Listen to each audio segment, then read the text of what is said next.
Welcome, everyone. Good evening on this Saturday night in the NBA. Kevin Harlan alongside Steve Kerr and Clark Kellogg. And the Nets heading back to New Jersey after today's contest. Now the starting group for the New Jersey Nets, presented by State Farm. Humphries is at the 4 with Brook Lopez in the middle.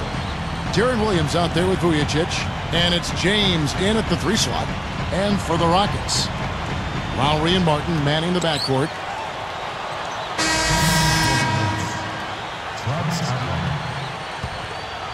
Checking in for your Rockets. Here's Williams. He's coming off a 16-point game against the Hornets in New Orleans. Feeds to James. Back to Williams.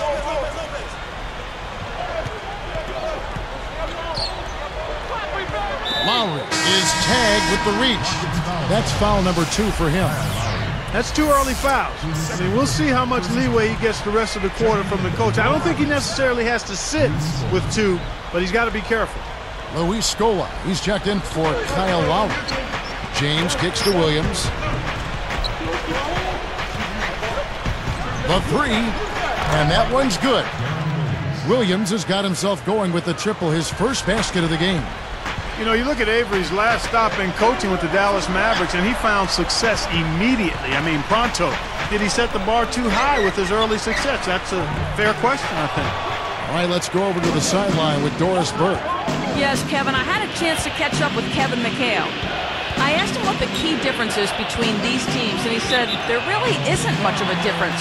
Watching them on tape is like looking in the mirror, and he admitted they had a very tough time preparing for such a similar opponent. Guys?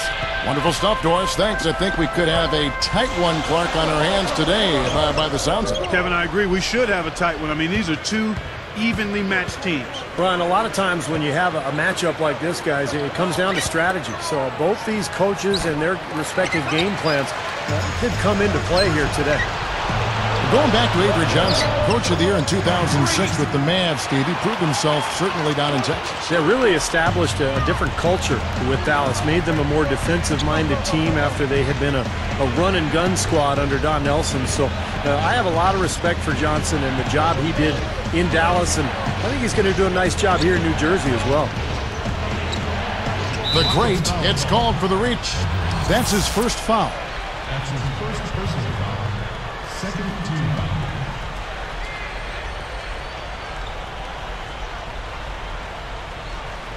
Here's Lopez. He had a 24-point outing in their last game against New Orleans. Scola's there. 6 on the shot clock. No good. Good work defensively by Martin. Tell you what, I love to watch Luis Scola play, guys. He's just so efficient. He finds a way to score. He's got a nice jump shot. And his production last season for Houston was an all-time high. So he was a very, very good player for the Rockets. James outside. Lopez kicks to Williams.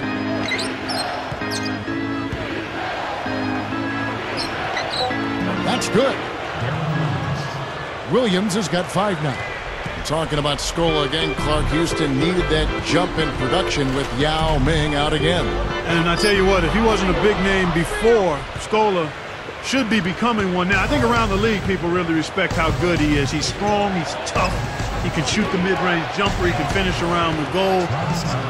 He's been the go-to guy in the last couple of seasons for the Rockets. He is a tough guy, you're right. Kicks it to Martin.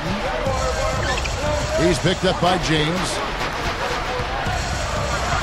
The kick out to Scola from 17 feet out.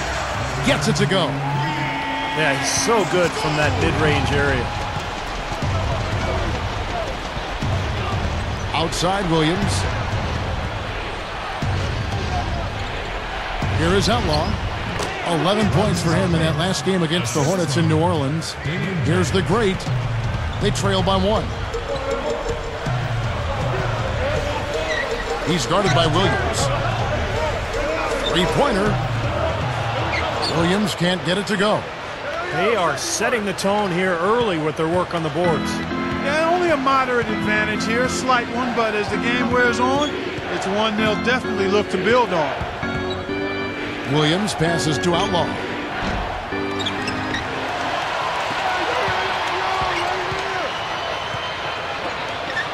James outside.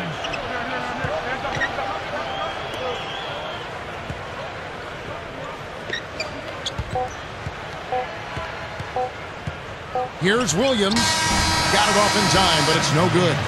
Both teams have it going here early and still close through the first.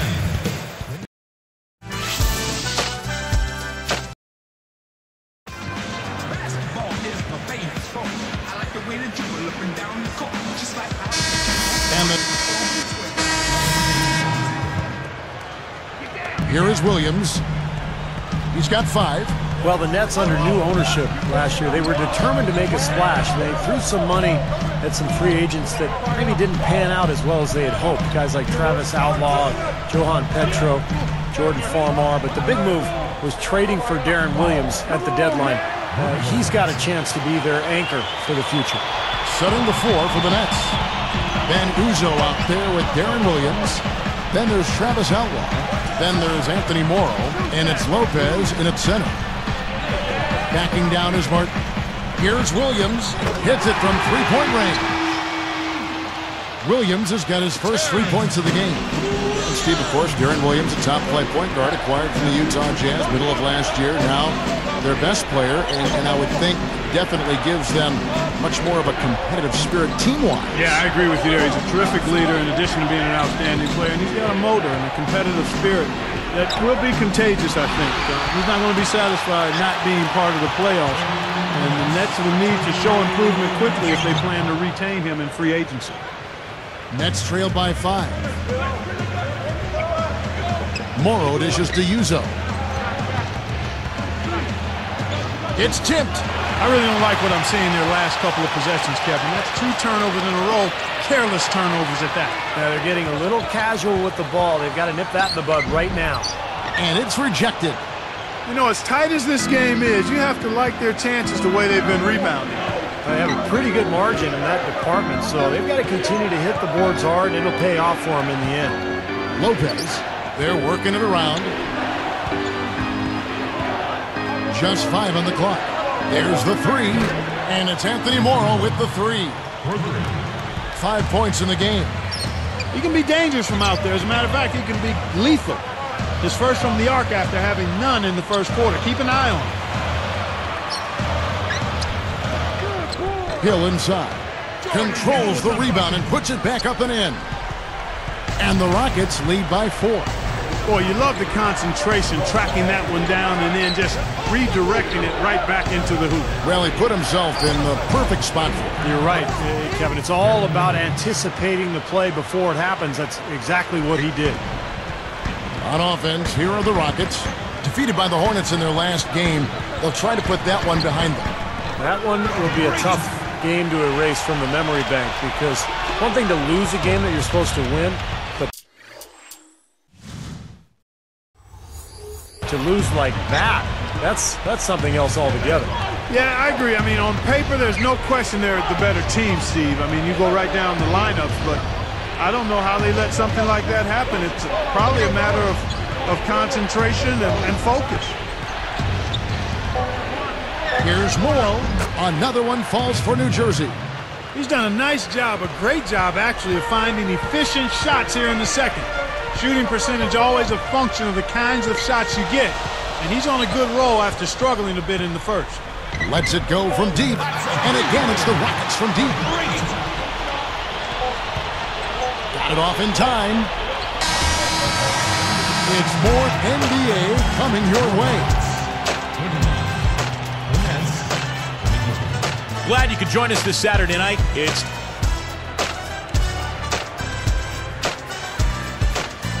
The Mavericks picked up a win against the Hawks in Atlanta. That makes 3 in a row for them. Karan Buck.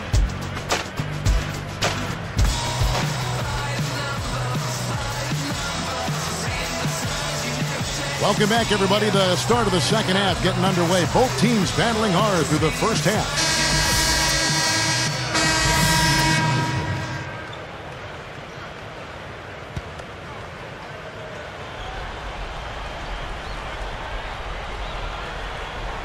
Here is Budinger. It's a 5-point game. Baseline jumper, and he short rims that one.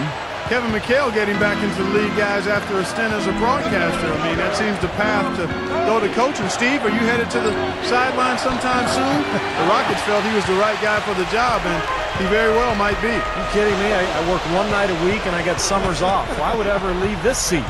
You got it. The great in at shooting guard. Budinger is out there with Hayes.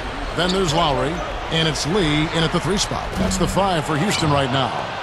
Well, you mentioned McHale, Clark, and, you know, with their roster, I think he's a great fit because they have a lot of young post players that can use his tutelage, and I think that's his specialty, Kevin McHale, his ability to relate to young post players and the ability to teach them. He's going to be a big addition for that franchise. Here's the great. He's got 7. The shot's good from Hayes. Hayes has got his first bucket of the night. Here's Farmar. Well, the Rockets just barely missed out on making the playoffs a year ago, but they were tough on their home court. They went 25-16 in Houston. Now Gaines. 3-pointer. Chuck Hayes with the rebound. Hayes has got 4 rebounds in this game. Well, Steve, talking about this Houston front office, very forward-thinking. They've got some smart people in there crunching the numbers.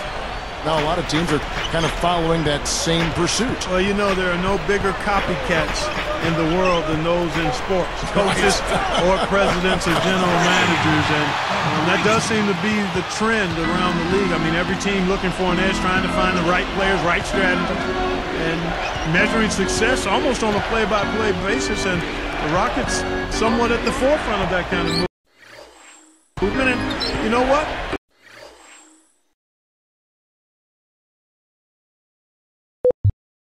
I think there's some merit to it. I don't want to go overboard with it. You still need the software, if you will. The numbers are the hardware, but the software is the people that can make some of those decisions. And if you got a good blend of both, you can be successful. That's a nice answer.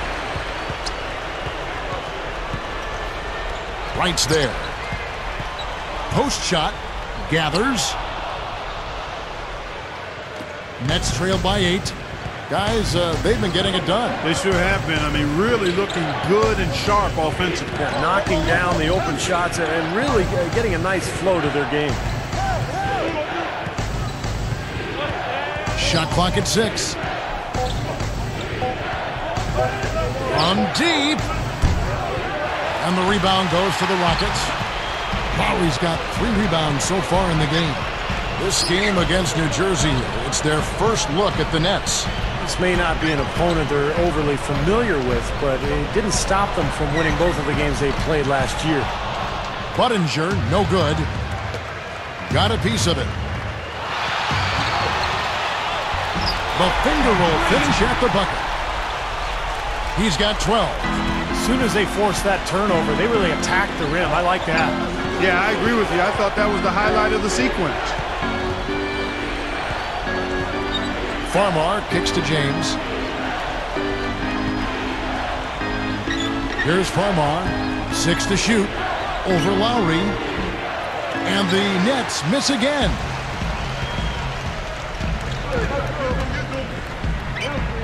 And he finishes at the rack. And it's a 12-point Rocket lead. Here's Morrow. Can they get it? And he beat the buzzer, but it's no good. And as we end the third quarter, a double-digit. The NBA season.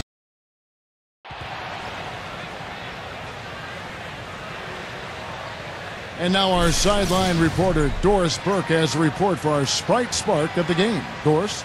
Hi, guys. Will you look at the Rockets? The spark has been the play of their...